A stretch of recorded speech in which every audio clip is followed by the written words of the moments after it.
Okay. Now it's time for the Germans, because Germans. it's the Schnitzel Boys after all. And a lot of Germans get pitched. Good for them. Okay. We already did essentially 2 Germans. Pellegrino and David Wagner. Well, Jürgen Klopp and David Wagner. Oh, that's right. Because David Wagner has openly said he identifies as German. He's a German. Okay. Ralf Rangnick of Österreich. I'll just start here saying I would be a guy. I think this is my favorite. You're a fan. I think him and one other guy are the 2 guys we should be approaching right now. The other guy may be a little more exciting, and I'll get to him in a bit. But Ralf Rangnick, if they appointed Ralf Rangnick, I would be thumbs super up on this guy. Yeah, I think I agree, because he's also proven himself to have a more structural mind, and I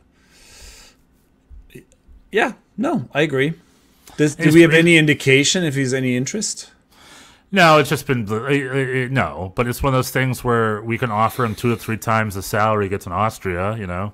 Maybe we can pry him out of that contract. I think his gettability is a thing; it's a possibility. Okay. I don't know. I don't think he's stated that he's going to coach Austria through the World Cup. I think it's maybe just assumed, but I don't think he's come out and said anything publicly yet. But he's proven, like, the Austrian team, I think, as far as the player pool goes, the Austrian team is not that different from the U.S. team.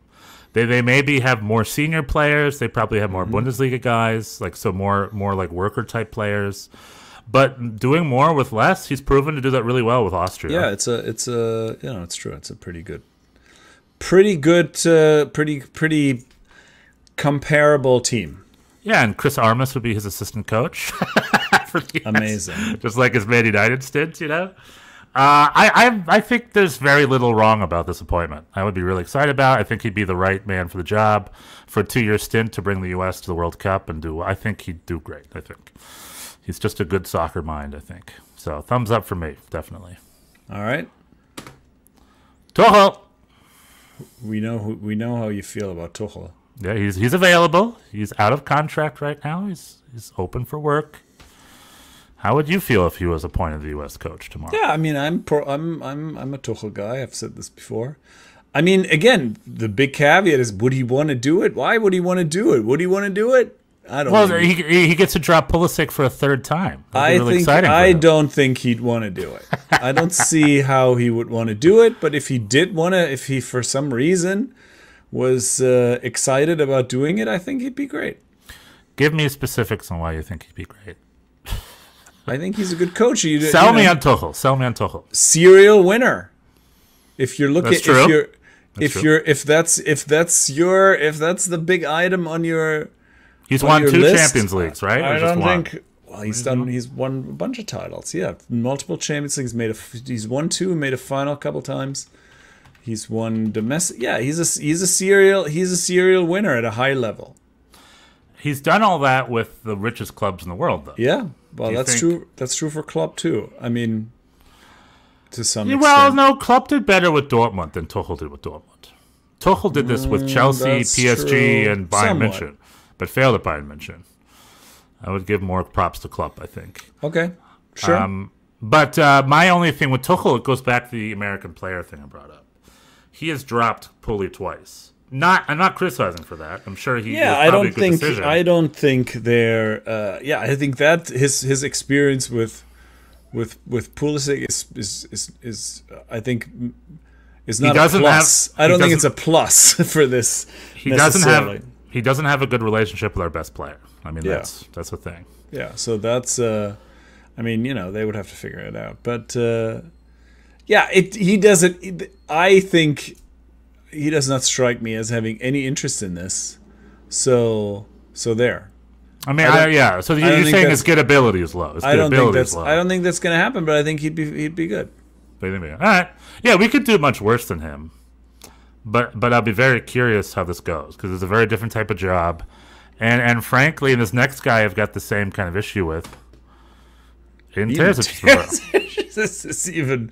Yeah, Tony Meola. Tony Meola pitched him. He's Tony Meola's favorite. Interesting. Okay. Actually, Tony Meola changed his favorite. We'll get into that in a second.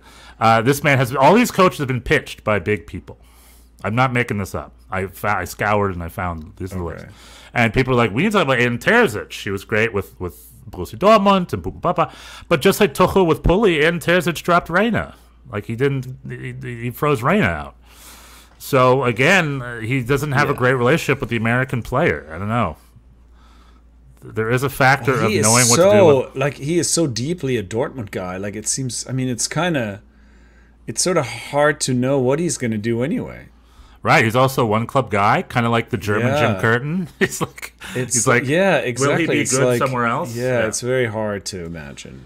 I, for one, am thumbs down. You know, with Tuchel and Terzic, I've always been very critical of them, and that hasn't changed. Just tactically, I don't think Aiden Terzic has much to offer. I'd feel better about Tuchel than him. Yeah, I think me too. Me too. Tuchel has proven to be a serial winner, where Terzic has proven to be a serial choker. He's brought up now respect. He brought Dortmund to second place. He brought Dortmund to a Champions League final. All his past coaches, including Tuchel, couldn't pull that off. So he did do that. But like you said, he's sort of just a club dude. I don't know if he's like a I can't really. Yeah, this is like when you said Graham Potter should go to Bochum. I was like, what? Yeah, it doesn't compute in my brain. A little random, but doable. And I think his gettability is doable, right? If they offer him real money for a new job, you think? Sure, why not? I don't know. Yeah, maybe. Now this next one is Tony Meola's favorite. Does he speak any English? Yeah, he gets interviewed on ESPN in English all the time. All Germans speak English, Bjorn. You know that. Okay. But at least on this list. All right. He might even speak better English than David Wagner. Fair point. He does fluent conversations in English. His English is better than some other coaches on this list. Okay. All right, this one's Tony Meola's favorite. This one gets pitched all the time, and I really don't know, and I want your take on it. Yeah, same. Like, what? Yeah, I don't see people bring him up a lot. Really? And it's just like, all over the place. What is he up to even? Like, nothing. He doesn't seem to be doing anything. He just wants to go watch games and hang out. And do Nouveau commercials and pick us up. And smell himself. Yeah, I almost put the photo of him smelling his fingers. To smell himself in the privacy of his own, unharassed. So this becomes a bigger issue, and I'm going to put Gareth Southgate in this, and one or two other coaches in this. Okay. Joachim Löw is a World Cup winning coach. However, he had Manuel Neuer, Philipp Lahm, Bastian Schweinsteiger, Thomas Muller, Mesut Ozil at his best. He just managed world-class players. Like, he won the World Cup title with great players. Kind of like how Gareth Southgate manages his players. I think there is a skill set to managing the best players in the world, and Joachim Löw excelled at that. And I think Gareth Southgate... Until he didn't. Until he didn't. Also, but what I'm saying is American fans look at that and be like, we need that. And I was like, no, it's a different job, right? The U.S. men's national team job is not that job. You're not managing world-class players, the U.S. men's national team. It's just so the skill set's different, right? Or am I wrong to think that? I mean, he just sort of psychologically, it seems like he just, the U.S. team needs somebody who's like all in and fired up and like is going to roll up his sleeves and like I just don't see it. Like I don't see that. I mean, obviously I don't talk to Yogi Löw. We don't hang out. I don't have any sense of what he's up to. But if I had to guess, like he's not that guy. Yeah, you mean like he just phone it in? You're saying? Well, I mean, I don't think he would want to do it. And then if he, I don't. Would he do better than Jürgen Klinsmann? Do you think? Oh well, yeah, definitely. I mean, that's not bad. I mean, Jürgen Klinsmann didn't do any worse than any other coaches. So this would be a step up, do you think? Neither did Greg, and everybody wants to run him out of town. That's what I'm saying. We need a step up. Do you think Joachim Löw would offer a step up? I don't think so. Yeah, I'm a little lost with it because before he was the coach of the national team, he was a very obscure Bundesliga coach, just like a Pellegrino Matarazzo. He didn't do much at all, and then he was Jürgen's assistant, and he kind of snuck into the job, but he ended up doing really well. Yeah. But I'm just curious. I think he's a good guy, and if he, for whatever reason, like woke up tomorrow morning and was like, "It is my calling to coach the U.S. men's national team, and I will do whatever it takes," then I'd be like, "Okay." I just don't have that sense of him at this point in his life. Yeah. So if he's gung ho for it, thumbs up. But otherwise, thumbs down. Yeah. questions. Yeah, Questions. We have to know what's in his heart.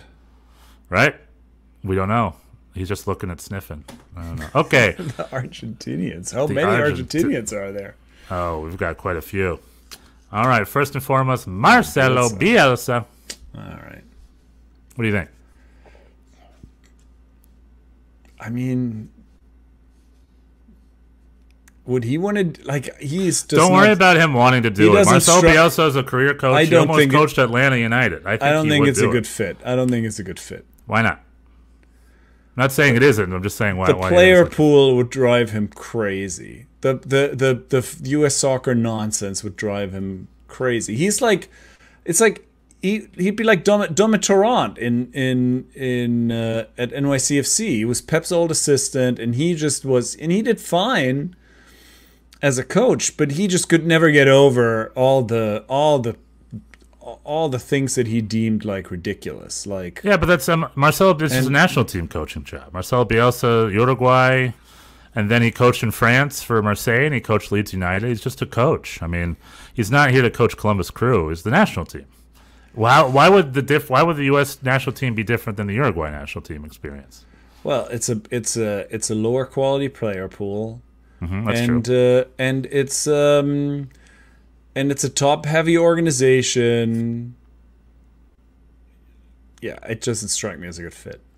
I mean, between him and Dominic Torrent, one has won a lot of titles and is a great coach, and the other's name is Dominic Torrent. No, so I'm not saying, I'm not comparing the two of them. I'm just saying I think it would be, that's what I'm imagining. His attitude would be. That's what I'm imagining his attitude would be like.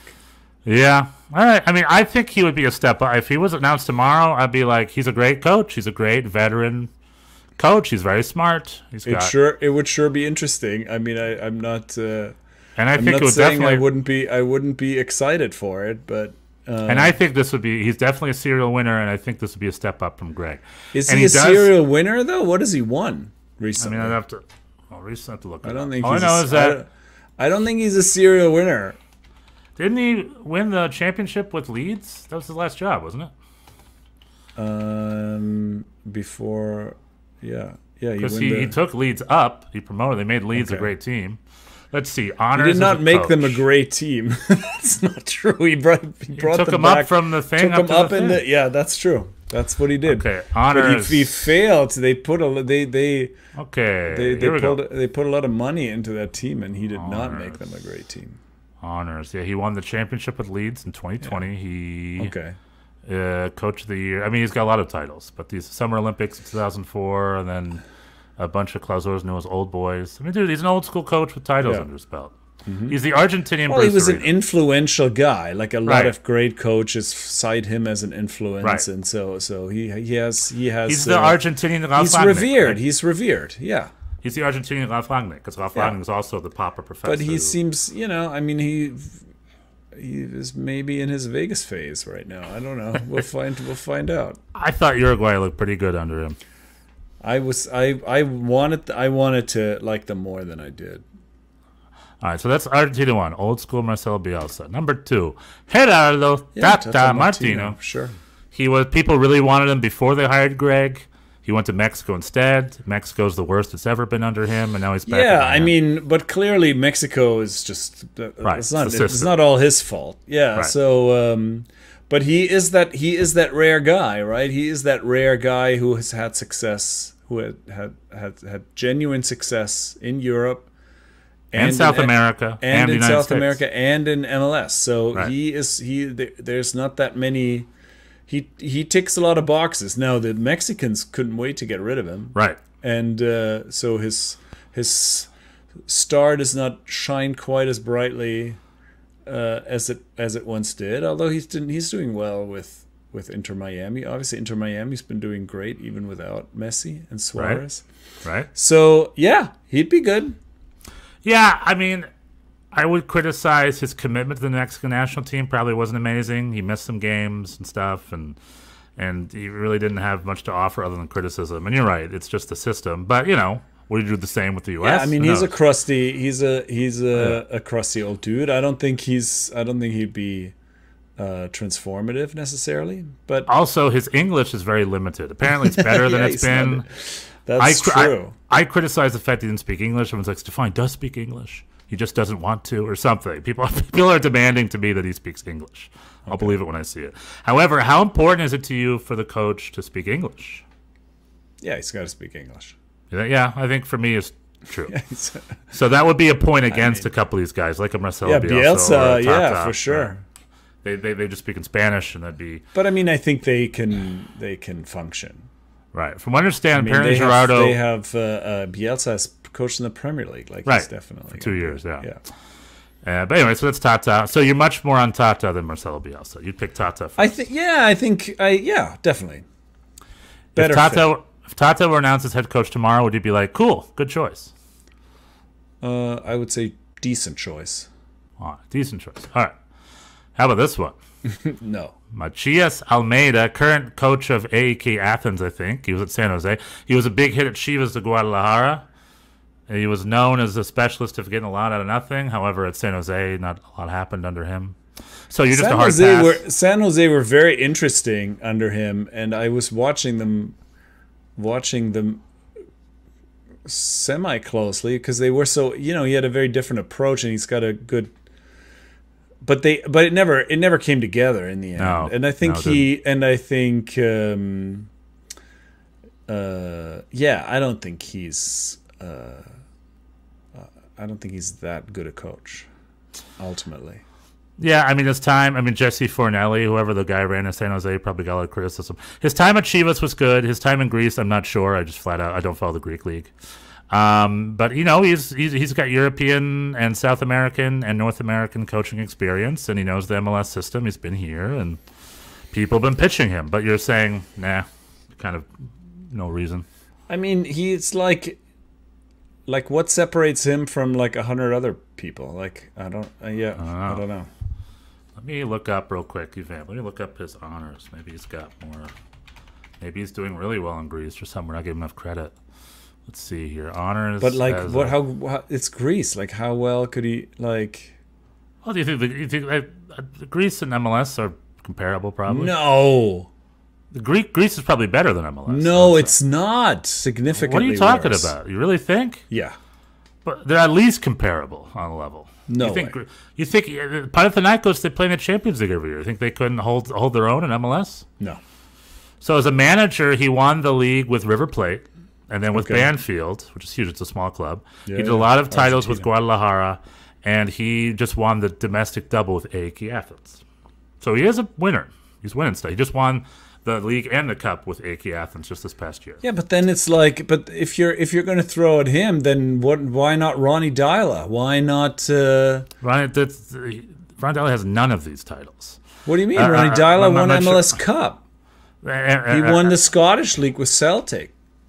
Matías Almeida is the Super Greek Manager of 2023, the CONCACAF Coach of the Year of 2018, the Liga MX Coach of the Year of 2017, and the back-to-back Argentina Coach of the Year in 2012 and 2014. The dude wins nothing but coaching titles. That was a long time ago. Gio Reyna is the CONCACAF Player of the Year. What I'm saying is this dude has been all over the world, and he's won titles. He is a serial winner. He doesn't know the system. Where Ronnie Dyla, again, nothing against Ronnie Dyla, he didn't win anything at Celtic, right? He won the MLS Cup at NYC. Yeah, he won the league at Celtic, and he hasn't won anything with either of his Belgian clubs, right? He's just an obscure sort of. He's a more obscure coach than Almeida. Bruce doing well. Yeah. Well, anywho, he's not more obscure than Almeida. I would argue that he has European experience, contrary to Almeida. Ronnie Dyla has no Argentinian experience. What do you mean, continent? Why do you need Argentinian? What continent is Greece in? What continent is Greece in? The Greek. I mean, if you're bringing up the Greek league compared to the Belgian league, I mean, I don't know why you're poo-pooing on the Greek league. Belgian league significantly stronger than the Greek league for sure. I have to agree to disagree. Significantly stronger. Yeah. Well, all right. So, but you're just a no on Almeida. Definitely. I'm also. I mean, I think I'm not a no. I'm not a yes. I just think there's a lot of. I think when you get to that category coach, it's like, why him over like a dozen? I mean, I'm not saying Wilfred Nancy, right? Or Ronnie Dyla or anybody. Like Patrick Vieira came up a bunch of times. I don't know if he's on your list. Spoilers. Like, all right, ready? I think Ronnie Dowd would be better than him for sure. Okay, that's okay. That sounds like an NYCFC homer take. To be fair, Why? but, because he was your coach, and Matthias Almeida was not your coach. No, I was saying Ronnie over Vieira. I thought you meant over Matthias I would Almeida. add, Sorry. Yeah, and over Matthias Almeida also. That's a homer take. All right, moving on. Marcelo Gallardo. A lot of people talk about him. Yeah. River Plate champion, former DC United player. So I can bring a little info on this guy. Okay. So Marcelo Gallardo was a huge Argentinian league guy. I think he did play for the national team, but I don't think he ever really played in Europe. Let me Google real quick before I talk out of school. But he was a big River Plate dude, and he went to DC United. It was a big deal, but he was very obscure at DC United. He wasn't amazing at DC United. And then he went back. Yeah, here we go. 15 appearances, 4 goals for DC United. He was kind of in and out of DC United. And okay, I'm wrong. He played at Monaco and Paris Saint-Germain before he went to DC United after a PSG stint. So he was and he played for Argentina, 44 caps. But these are his playing as a player. Irrelevant. At DC United, he was one of those guys, one of those European guys who was in and out and very obscure. And then he criticized the league when he left. He said this league sucks, pretty much. He's like, he didn't say that, but he says his players in this league need to take more chances. They need to be more attacked. Pretty much, he criticized MLS and his very forgettable time with DC United, and went down to River Plate and then finished his career in Argentina. And then apparently was the River Plate coach here from 24 to 2022 and won a lot of titles with River Plate. He just finished a stint in Saudi Arabia, apparently. So that's why people are talking about him. He's available. He won a lot of titles with River Plate. Yeah. He's been at DC United, so he's not a stranger to the U.S. soccer scene, even though, like I said, he criticized it. But this makes me think of Guillermo Barros Escaloto, right? Who was the Boca version of the same thing, but he did really well at Columbus as a player. And then he coached Boca for many years. Then he went to LA Galaxy, and remember what happened with that? That was pretty forgettable. Yeah, yeah. And then what's Scalotto doing these days? He's back in I think he's in that... I'd put him as the River Plate version of the same thing, but with less MLS experience. Yeah, he's in that Pellegrino Matarazzo category. Maybe, but who knows? Hard to know. Escaloto went to coach Paraguay for a couple years after that, but then left, and he's been out of work for a year. So yeah, you're right. He's available. He's free, so that's a plus. Yeah. So let's say Marcelo Gallardo gets hired tomorrow. What do you think about that? Yeah, I think I would be like, let's wait and see. He's not an exciting candidate for you. So. No, I guess not. No, I think he'd be part. Yeah, same here. Yeah. People bring him up. He was the head coach of Argentina back in the day. He's an old Argentinian coaching veteran. He's available. What do you think about him? Yeah, I think same. I have no idea. It's such an odd.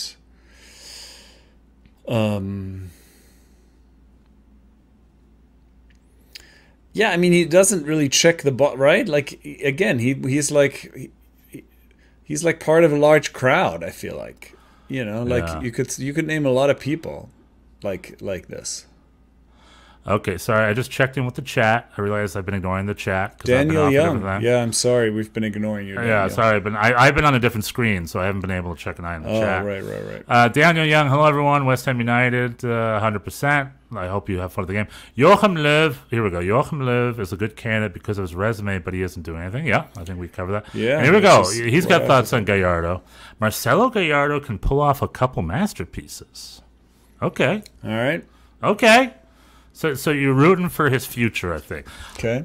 I like Jose Peckerman. It'd be random to me, but he's just an old vet. And I think a good old vet is never a bad thing. A guy who's proven to know what he's doing. So Jose Peckerman, a little obscure. You're not excited about his appointment? No. All right. This is your... That's my number one. Your pick of the litter. This is my pick of the litter. Mauricio Pochettino. Let's pretend we hired Mauricio Pochettino tomorrow. What would be Bjorn's response? I think, I would give the same caveat as to that I gave for Klopp and all the really high-profile people. It's like, why would he want to do that? Does he want to do it? If he wants to do it, great. Yeah, I think he'd be awesome. Yeah, he's not only is he a top level coach, he's also did really well with smaller clubs in Spain and with Southampton in England. And he seems like a genuinely good guy. He speaks good English and Spanish, so it's like a double. Spanish has had all. Yeah, he's high profile. He's available. But he's like Marcelo Bielsa's like young, energetic Padawan. He's like the younger, more energetic from the school of Bielsa, I think. Yeah, if he has any interest, he should be the next call. Now that Klopp has said no. Yeah, I agree with you. Very, very should be high on the list. Yeah, with Klopp saying no, for me, Rangnick and Pochettino would be the next calls in my mind, as far as like coaches who would everything get. Well, Rangnick's under contract, but he's available. Yeah, and money checks clear. Maybe it's just a 2-year job. It's just a 2-year job. So I don't know. Maybe he'll do that for a bit, and then I don't know. If you offer him a lot of money, it gives him an opportunity to say no to $20 million for a 2-year job, right? I think he'd be great. It's the Schnitzel Boys. It's the Schnitzel Boys. It's the Schnitzel Boys.